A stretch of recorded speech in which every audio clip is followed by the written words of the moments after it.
Hello everyone, কেমন আছো তোমরা সবাই? আসলে তোমরা সবাই খুব ভালো আছো, আমরাও খুব ভালো আছি। তো কার্তিক পুজোর পার্ট 2 নিয়ে আমি আবার হাজির হয়ে গিয়েছি। তো স্নান টান সেরে একদম সুন্দর করে শাড়িটারি পরে রেডি হয়ে নিয়েছি। শাড়িটা পরে আমাকে কীরকম লাগছে কমেন্ট করে জানিও কিন্তু। হ্যাঁ, আর আমি না শাড়িটা একাই পরেছি, খুব গর্জাস কিছু সাজিনি বা সিম্পল সেজেছি, কিন্তু বাড়িতে কিছু অকেশন হলে এরকম সাজতে গুজতে আমার বেশ ভালোই লাগে। তারপর নিচে এসে একটু আলতা পরে নিলাম। আর আমাদের বাড়িতে যে গানটা বাজছে শুনলে না, ওটা আমাদের বাড়িতে না যে কোনো অনুষ্ঠান হলেই দীপ এটা গানটা লাগায়, কারণ ও গান বক্সে বাজাতে ভীষণ ভালোবাসে। জলটা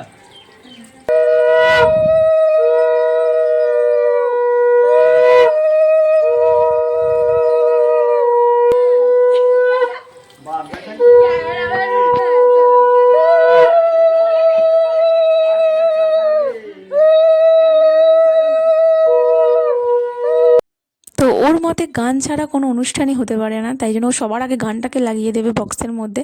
তো যাই হোক, তারপর এখানে হাত ফাত ধুয়ে সুন্দর করে আমার কাতুসোনাকে নিয়ে এসে দুজনে মিলে বসিয়ে দিলাম, তার মা বাবা।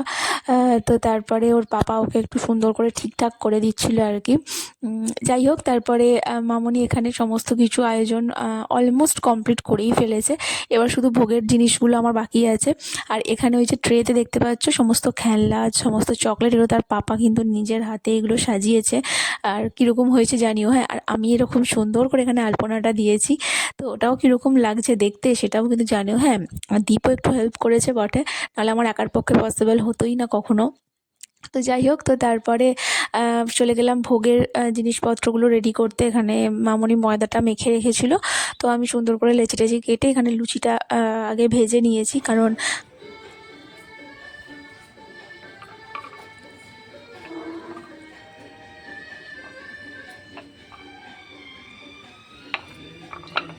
আপনারা দেখছেন ভোগের লুচি বেলছেন। এই যে আপনি মুখটার দিকে তাকান একটুখানি, ক্যামেরার দিকে। এই যে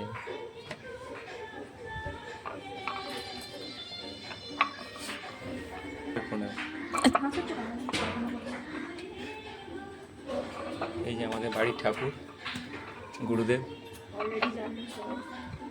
লুচিটা করার সময় কোনো ক্লিপ নিতে পারিনি, কারণ এক হাতে ফোন নিয়ে আর এক হাতে রান্না করতে ভীষণ চাপ হচ্ছিল। আর দীপ কাজে ব্যস্ত ছিল, একটু ভিডিও করে দিতে পারেনি কো। আর মা এখানে আমাকে সমস্ত লুচিগুলো বেলে বেলে দিচ্ছিলো। আমি ফার্স্টে কটা বেলে নিলাম, তারপরে মা আমাকে বেলে দিচ্ছিলো, আর আমি চটচট করে সমস্ত কিছু ভেজে নিয়েছি। আর তারপর এখানে সুজিটা করতে স্টার্ট করে দিয়েছি। তো কাতুসোনা তার পছন্দ মতন সুজি, একদম পিস কাটা সুজি যেটা হয় না, ওরকমটাই করার চেষ্টা করেছি। আমি জানি না কতটা পেরেছি, তবে নিজের হাতে ভোগ করে দিতে বেশ মন চাইছিল। সেই কারণে মামনিকে বললাম যে আমাকে একটু হেল্প করো, আমি ঠিক নিজে নিজে করে নেবো।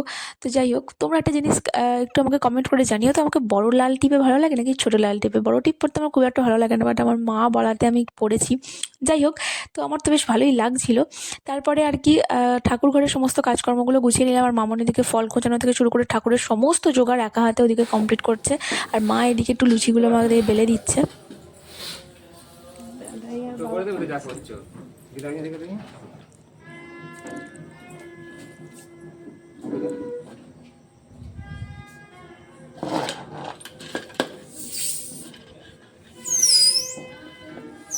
কত কষ্ট করছে তার বাবা গো। এটাকে মাত্র 3টে বেলুন ফোলানো হয়েছে, দারুণ। তো ঠাকুরের ওখানের কাজগুলো মোটামুটি কমপ্লিট হয়ে গেছে, তাই জন্য মা বললো যে চল এবার বাড়ির খাবার দাবারের জন্য কিছু ভেজে নেওয়া যাক লুচি, কারণ হলে তখন খুব তাড়াতাড়ি পড়ে যাবে। সেই কারণের জন্য ঘরের কিছু খাবারের জন্য লুচি আমরা ভেজে রেডি করে রেখে দিলাম।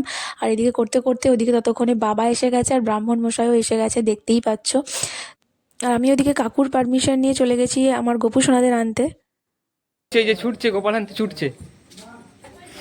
খুব মনে হচ্ছিল যে গপুদের কেন নিয়ে আসা যাবে না, গপুদের যদি এখানে রাখা যায় পুজোর সময়টায়, তাই কাকুকে বলে নিয়ে আসলাম গপুদেরকে।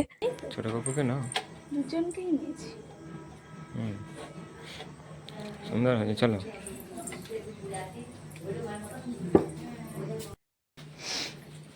কাকু একটু ওখানটা রেখে দিন তো। তারপর আমার গপু সোনাদেরকে ওখানে সিংহাসনে কাতুর পাশেই বসানোর জন্য বললাম, তো কাকু সেটাই করলেন। তো দুজনকে দুদিকে বসিয়ে দিয়েছিলেন, বেশ ভালো লাগছিল। আচ্ছা, শাঁখটা একবার বাজিয়ে দাও, আমি বসি। শাঁখটা শাঁখটা দাও তো। ওম বিষ্ণু ॐ तद्विष्णु परमं पदं सदा पश्यन्ति सूरय देवी वशुक्सुरा तताम् ॐ विष्णु अपवित्र पवित्र वा सर्वा वत्सन्तु किंवाजस्य देशं नमो शुचि नमो शुचि नमो शुचि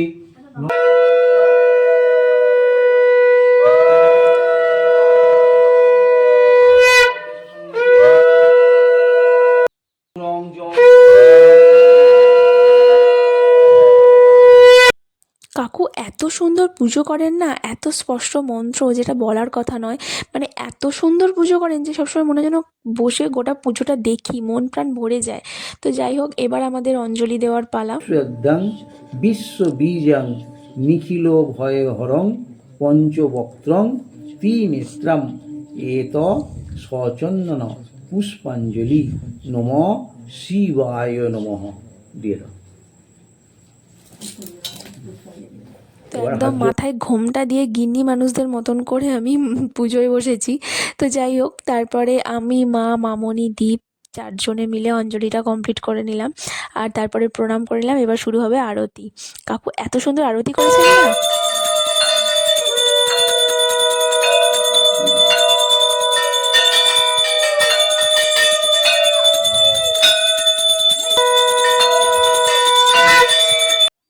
কাউকে ছাড়া হয়নি এখানে। এখানে দিদুন উলু দিচ্ছে, ঠাম্মা উলু দিচ্ছে, আর এখানে দাদাইকে কিন্তু কাঁসর ঘণ্টা হাতে ধরিয়ে দেওয়া হয়েছে, আর ওখানে মামাইকেও তাই। তো যাই হোক, আর এখানে ঘন্টুও সেটাই করছে। ও আর কি কাতুর পুজোতে কাঁসর ঘণ্টা বাজাবে বলে বায়না করছে। তো যাই হোক, তো ওকেও দেওয়া হয়েছে। আর এখানে দাদু দিদা না ঘরের বাইরেই আমাদের পুজোটা হচ্ছে, তো ওদেরও ভালো হয়েছে, তো খাটে বসে পুজোটা দেখতে পাচ্ছে। তো সবাই এসছে বাড়িতে, এই বাড়ি ও বাড়ি থেকে সবাইকে যাতে যাতে বলা হয়েছিল, নিমন্ত্রণ করা হয়েছিল, সকলে মিলে এসছে, মেজো মারা এসছে। তো যাই হোক,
তো কাকুর এখানে আরতি সমস্ত কমপ্লিট হয়ে গেছে, আর তারপরে এখানে বরণডালা দিয়ে বরণ করছে।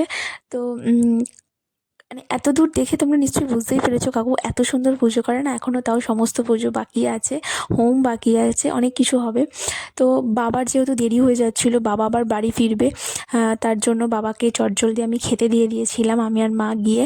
তো বাবার মানে যেটুকু পেরেছে সেটুকু খেয়েছে, আর কারণ ট্রেনের গন্ডগোল রয়েছে তাই আরও বেশি দেরি করছে না বাপি। তো 9টা সাড়ে 9টার মধ্যেই বাবা খেয়ে দিয়ে বেরিয়ে গেল।